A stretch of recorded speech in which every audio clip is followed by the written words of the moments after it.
This mystification and piece of diplomatic chicanery proved, in fact, rather detrimental than useful, for no doubt the information thus gained by surprise from Captain Maitland and his officers contributed to induce the Emperor to decide on surrendering himself to the English. This step had no other result than that of exciting the vigilance of the enemy, and the Emperor's situation became more complicated than ever. It was then that Captain Poney of the Medusa came and offered to devote himself and his ship to his escape. The proposition of the second Curtius was as follows. He proposed, under favor of the night, to take the lead of the Sow, to surprise the Bellerophon at anchor, to engage her in close combat, and to lash his vessel to her sides so as to neutralize her efforts and impede her sailing.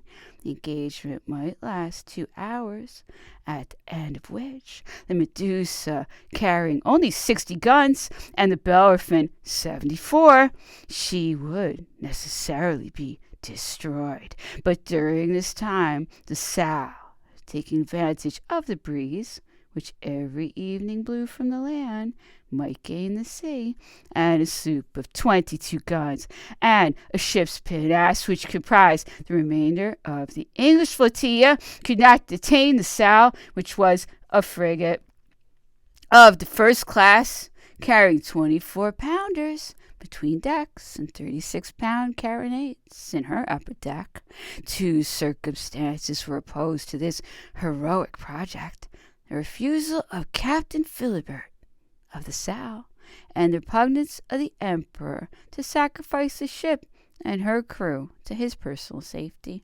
The 11th was passed amidst the number of schemes proposed and abandoned in a state of hesitation, like that which had lost all at the Elysee and Malmaison.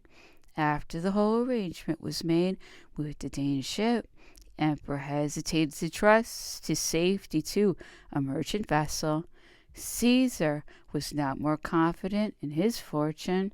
On the 12th, the Paris journals were received conveying intelligence of the entry of the Allies into Paris, the proclamation of King Louis XVIII, and his establishment in the Tuileries. The effect which this news produced upon the Emperor and us all may be readily supposed. On the 13th, Prince Joseph came to the Isle of Aix once more to embrace his brother. He had made sure of his departure from Bordeaux for America, and being always the most devoted friend of the Emperor, he came to beseech him to take advantage of their close resemblance, to offer to remain in his stead in the Isle of Aix, and to assure him that his departure from Bordeaux and his voyage to America would meet with no obstacles whatever, because all his measures were well taken.